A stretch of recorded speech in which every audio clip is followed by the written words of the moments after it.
Hello and welcome to this Fotospeed video with me, Tim Jones, and I'm joined today by photographer, writer, and everything else you do, massive artist, loads of strings to your bow, shall we say? I do. So what we're doing today is we are starting a new series called The Art of Seeing with Ben. Yeah. And I'm going to let Ben explain this in a minute, but before we get into any of that, don't forget to subscribe to the Fotospeed YouTube channel and also sign up to the Fotospeed newsletter and also download the free ebook, The Art of Printing, from us here at Fotospeed. I'll put all the links in the description below and also all the links to Ben's website and all his amazing work he's going to be doing. So the purpose of today is, this is episode 1 of the Art of Seeing, which is a new series we are putting out here on the Fotospeed YouTube channel, more looking at the reasons behind you take a shot, not so much the technical aspects, although we will talk very briefly about technical aspects and things like that, but it's more about the philosophy behind shots and things like that. Absolutely. Is that kind of yes? Right, Ben? Absolutely, yes. So with this series, how do you explain it? What kind of would you say it's? That's a good question, Tim. It's loosely based on a long-standing column that I've been writing for Digital Camera magazine, also called The Art of Seeing. And so this started maybe, 6 or 7 years ago. So it's been running for quite a long time. And the idea is that every month I write about one of my photographs, something usually from my current practice, and I will write 300-400 words about a picture. But the difference is that I will write more about why I took the photograph, some of the thought processes behind the sort of creativity, rather than talking about cameras and kit and f-stops and shutter speeds. Sometimes we'll talk about that, I'll talk about that, but more often than not, it's sort of about the philosophical approach, the artistic approach, the creative methodology, and that sort of the why we take photographs rather than the how, if you like. And it's been great fun writing, actually, and after even many years of working with magazines and editing Digital Camera and other such titles, actually this is quite a useful. I found it quite a useful creative process in myself, just stopping and thinking about what I'm doing and why I'm doing it. So that's loosely the premise for the. I think that's what we're trying to. I think we can get bogged down a little bit in all the technical side and things like that. And of course, because it's a Fotospeed video, we are going to be coming back to print towards the end, aren't we? And we've printed 3 versions on different papers of the image we're going to be talking about today. So we'll want to talk about how that creative vision can also be kind of communicated back into the print as well, and different papers, and how that can make a massive difference, because obviously on the Fotospeed YouTube channel here we are all about print. All about print. Coming back to that. But I think let's actually get into the image we're going to talk about today. Okay. And I think you sent me a big list of all. I mean, you've done, is it 95 or something like of these 95, pictures? 94. And this one to me stood out as one of our first ones to do, mainly I think because of the colour, and I really wanted this pink and things to see how that printed, to be honest, kind of thing. But I do know there's a lot behind it and a lot to talk about anyway. So I hand over to you to kind of to give us the background of this image and the story, really, I suppose. Yeah, well, I was kind of pleased that you chose it. It's actually one of the early ones. So this is probably it would have been taken pre-COVID, so probably 2019. So it's a relatively old one. So it was nice to see it sort of bubbling up to the surface again. It was taken in Golfito on the Pacific coast of Costa Rica. Okay. A lot of the images in the column come from my travels. I'm fortunate that I pick up occasional gigs lecturing on cruise ships, lecturing about photography. and so it gives me access to a sort of a nice range of places to go and photograph. So this was Golfito in Costa Rica, and much of the time I find I arrive in these locations. I have no. I am determined by I am dictated to by the ship's schedule. So, I will be in a port on a specific day at a specific time. I can't get off the ship early because the light's good. If the light looks like it's going to be good, I can't stay on land a little bit longer. Otherwise, I'm going to miss the ship. So it's been an interesting process of just sort of reacting to where I am. So I'm also probably at my happiest in most of these ports when I'm just wandering around, sort of aimlessly, just looking and trying to sort of get underneath the surface of a place. So as you mentioned, this was in Golfito, and it was on the Costa Rican coast, and it was actually quite a dull day, surprisingly, given the vibrancy of this picture. So it was quite a dull, drizzly day, and I was sort of wandering around.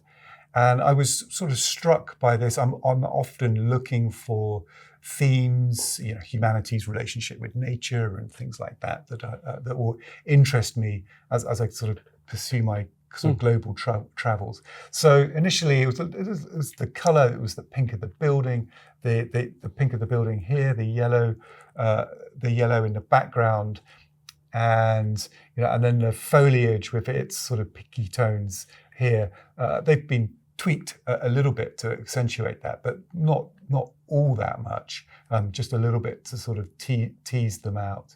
And so sort of philosophically, I was quite interested in the barbed wire and the fencing and the contrast between nature and the sort of man-made, slightly sort of hard barbed wire. That sort of relationship interests me kind of broadly. But I was also interested in the composition. It's kind of crazy. It's kind of hectic. It's hectic, yeah. But there's almost a little bit of order. I think I've spoken about this with Charlie Waite, who of course you know. Yes, yeah. I think I spoke with him about it several years ago, and we talked about jazz and improvised jazz. How sometimes that can feel or sound quite chaotic, but then out of that chaos, you sort of start to get these senses of rhythms and pace. And I'm not going to talk with any authority about jazz, but that sort of feel like it might be a sort of an equivalent to improvised jazz, a photographic equivalent to improvised jazz. It's kind of, it's an art theme, isn't it? I think if you dive down, it's like, whoa, okay. And then I don't mean this in a bad way, but it could be quite a random shot. Yeah. But there are elements in here that you've thought about in a way. It's not that snapshot kind of style. Yeah, quite a lot of my work has a sort of snapshot aesthetic. But I'm also very deliberate about the way that I work. I work with medium format cameras, which make me they slow me down, they make me very deliberate in my composition. So there's nothing accidental about it. And I like to work in a very, I'm very interested in exploring the sort of banal corners, the liminal places, the non-places in the various ports that I go to. I'll often, people will joke that I have my back to a monument while photographing a trash can or something like that, because I kind of like, I find these. It's like those places that everyone just walks past and doesn't see. Yeah. It's kind of those or just takes for granted, perhaps. So I'm interested. This was just a residential, a few blocks in from the waterfront, and it was just a residential street that I was just wandering around. And it's the colour. I just think it's, like you said, you haven't done anything to it. It's just kind of that colour was there. I've teased the colour a little bit, possibly in this. generally I'm very conservative with how I manipulate pictures. If I need to spend more than a minute in Lightroom, I like to keep it. I like to kind of, I'm not holier than thou, but I like to kind of get it right in the camera. Yeah. This one I teased out a little bit more, just to really play on those pinks and those yellows and the blue, just sort of coming in. I'm a real sucker for pink and yellow combination anyway. So it really jumped out of me. And this is, I guess we'll get to the printing, but this is where, it's sort of how that translates into the print. Yeah, definitely. Especially with such vibrant colours is quite a challenge. Yeah, but before we move on to the print, I just we'll talk a little bit about more the visual language, I suppose, the creativity, I suppose, in it, because it's not the standard shot, is it? I suppose, if that makes sense. Yeah. If it's perhaps someone might have come back and tried to get a bit more, and but those. I always think some people say, "Oh well, yeah, but you've cropped it." But we know the buildings are there. We know it's all there, don't we? Yeah. It's how we can make it a little bit more interesting, perhaps, and a bit more visually. Yeah. challenging. So there's a lot of implication. I think I quite often approach with a sort of design sentiment. So I'm shape and color and form and texture. They all play. It's also quite a reductive process. There's some isolating. I'll often come in quite close or position myself to frame, so that I am sort of obscuring a lot of other elements to make it a much more sort of graphic type picture. Of course, the contrast of the organic sort of fleshy shapes of the foliage against the hard lines of the barbed wire fence, and the two different types of fencing. They sort of play into that as well. But often I am looking around for little sort of vignettes, if you like, that you can see when you're just sort of wandering around. And quite often they appear in the most sort of unexpected places. Yeah.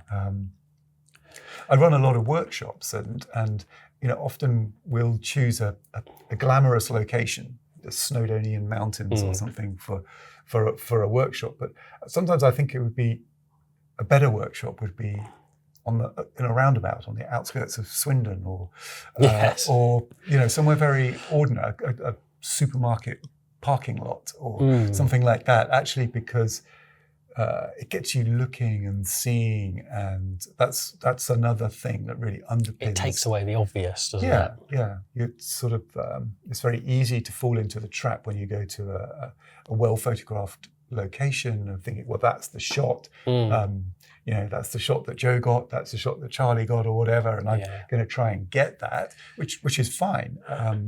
But sometimes finding your own voice for your own way of looking.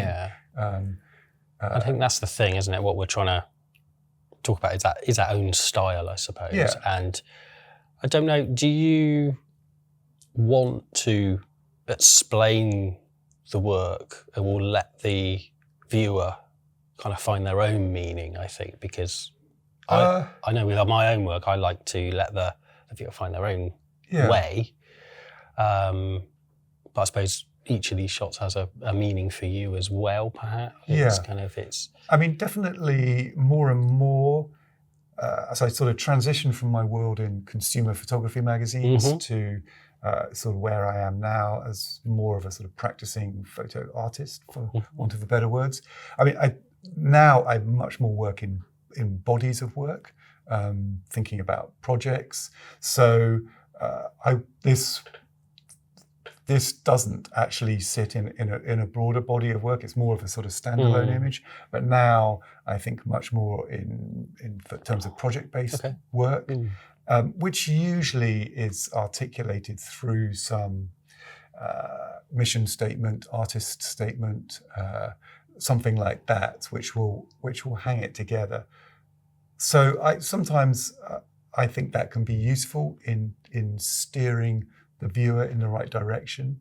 But I think to your point, don't like to be too prescriptive. I like to leave it a little bit open. But sometimes that can be just titling an image, titling a body of work, or it can just be a sentence or two.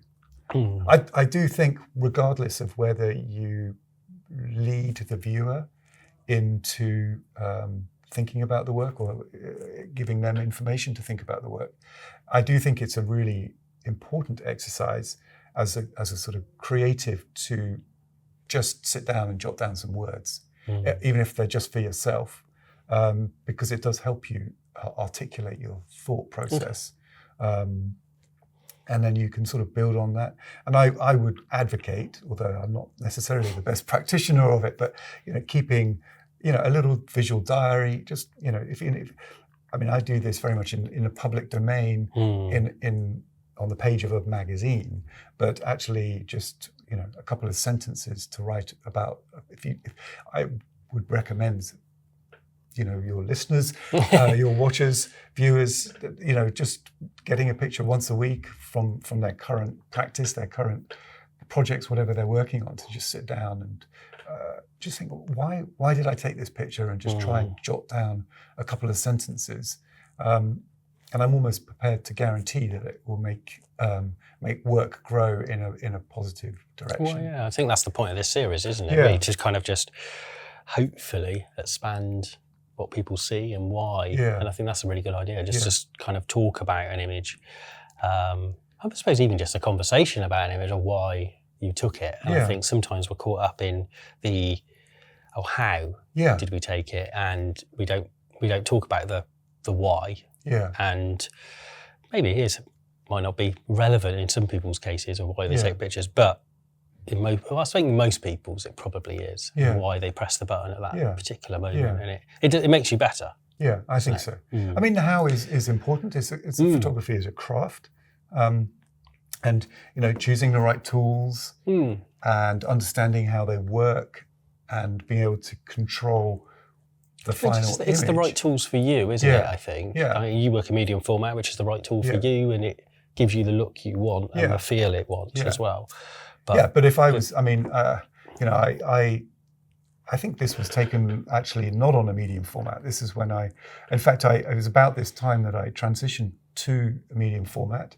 And I seem to remember I was using a camera that, top of the range, DSLR, it could shoot 13 frames a second or something like that. And it was fine, but it just wasn't giving me, I wasn't feeling it with the camera. And I don't work in a way that needs a camera that does 13 frames a second, or this feature or that feature. So I moved to the medium format because it slowed me down, made me a little bit more deliberate, a little bit more mindful about what I was photographing, and that was more important to me than 13 frames a second. So I moved to a camera that had 2 or 3 frames a second. And I don't think I've ever put it onto continuous shooting mode. No. I'll typically, if I'm something like this, I don't remember exactly in this case, but typically I'll take 3, half a dozen shots, just moving around a little bit, exploring maybe a couple of different angles and compositions, maybe sometimes thinking vertically or horizontally. So I'll explore it a little bit there, but I don't need that 3 frames a second. But if I suddenly started photographing weddings or sport or it may be useful wildlife, then I might think, well, okay, I've just actually not only have I just changed my medium format camera, but now it's got a fixed lens. Okay. So now I'm stuck to the it's the Fuji, so it's the equivalent of a 28mm lens. Okay. So So I'm really sort of narrowing So you do down have to get in my close boundaries. So I have to yeah. get in close. I have to engage, and sometimes I'm frustrated. I was like, I wish I had a longer lens, but I like those boundaries. I think they're quite useful. There's limitations. I suppose it goes back to when you're on the ships and things. You've kind of got a certain amount of time. It's those limitations. It makes you focus. It's kind of limitations, compromise. I think it was actually for Fotospeed that I did a talk at the photography show several years ago called Finding Your Creative Mojo. Yep. And I remember that one.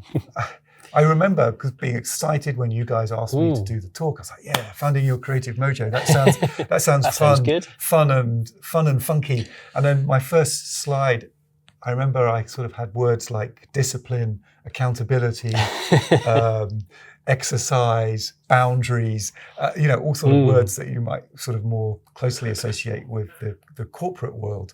But I did realize that actually, these boundaries, discipline, accountability, and exercise are all really an important part of the creative process. And that's something I sort of think about and talk about quite a lot in the column too. Well, I think one of the other creative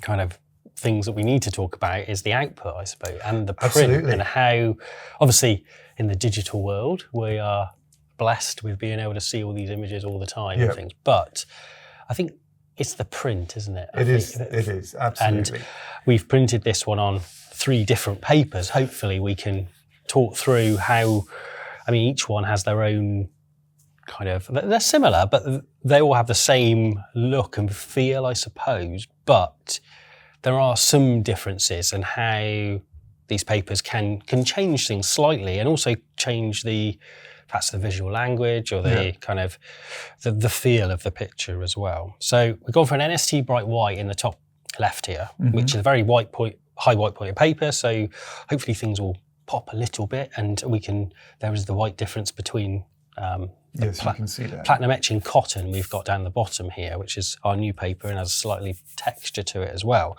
And there is, it was the first thing we know, that there is a certain warmth that this paper gives that the NST Bright White doesn't.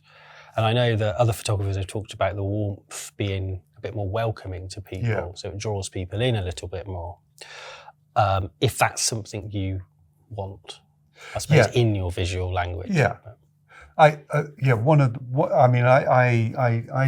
often welcome a little bit of warmth. Of course, it always depends on the story that you want to tell. Yeah. Sometimes you maybe don't want a picture or an image to be warm and welcoming. It might be part of your narrative that you want that barrier, perhaps. That it's a barrier. Kind of, but for the most part, it's I kind of like that warmth.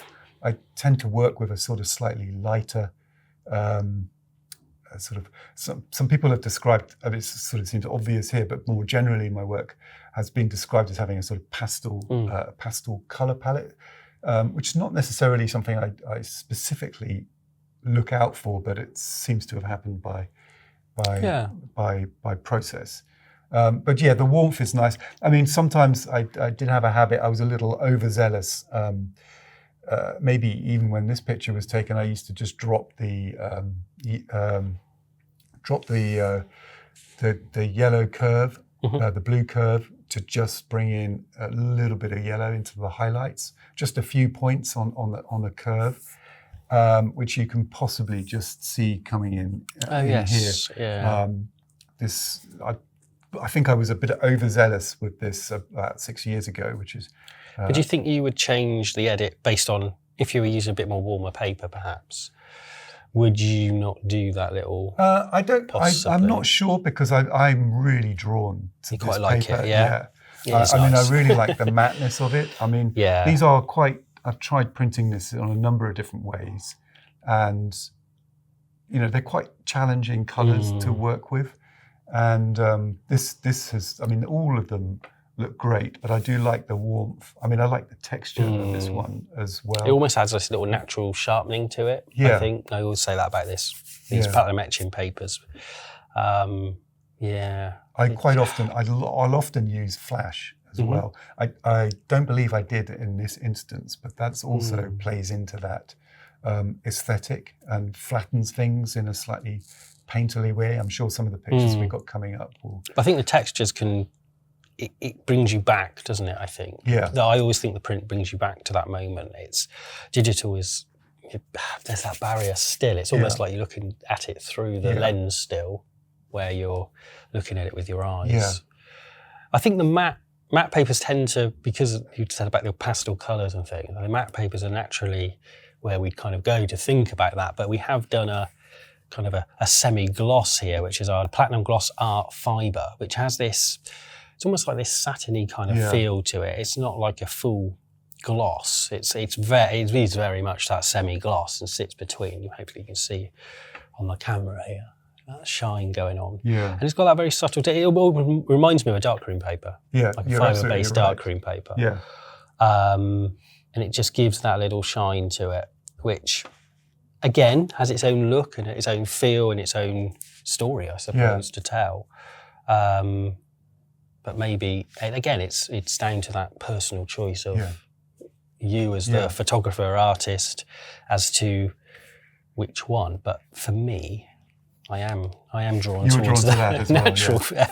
I think I am. I mean, this is it's nice. This is really, particularly here. I really like this the pink against the really super bright white. Yeah, or it feels sort of super bright white. And it's this border that's setting that off. So perhaps if it was in a mount, if it was in a frame, it might not have that. But it does. There is a certain white point to it, and it has affected the picture. Yeah. We should say we use custom profiles for all these and printed them on the Canon printers and things. So no, this I'm really taken by. It's just got. I think it's just that texture is just giving it a little bit more detail, perhaps, and it's just kind of. And the textures, because sometimes the texture is just. I mean, it's personal choice, but this is just how I like it. Sometimes I don't like too much texture with a photograph. And this is just a very subtle kind of, I almost want to call it velvety, although it's not, isn't it? It's kind of a thing, but So I'm excited to see this. I'll get my credit card out and go home with a box. Sure, we can sort something out. But it's the Platinum Etching Cotton, the 310. It's our new paper, actually. It's replaced the Platinum Etching. Okay. And this now is 100% cotton, OBA free as well. So it's hence why it's a tiny little bit warmer, but absolutely beautiful paper. It is, And you're so right. It's just so lovely to see stuff manifested physically in a print. Yeah, definitely. It's so disappointing when you do all this work and you use the expensive cameras and you work on your files and you put it on Instagram and it disappears. Yeah, and disappears out of the. I suppose why we're here on the Fotospeed to spread the word. You get your 50 likes and then it's yesterday's news. Yeah, and it's just gone. So just the physicality of a print. No, definitely. That's probably a good place to finish there for our first episode. And thank you again for coming in and for doing this series with us. It's been absolutely fantastic. It has. Thank you for having me. So, don't forget to subscribe to the Fotospeed YouTube channel and also download the Art of Printing, the free ebook, and sign up to the Fotospeed newsletter. All links in the description below, as well as to Ben's amazing website and all his amazing work on there as well. So don't forget, this is an ongoing series, so please catch us in episode 2. And also don't forget, we release new videos here every week on the Fotospeed YouTube channel. So on that note, I will see you next week. Bye-bye.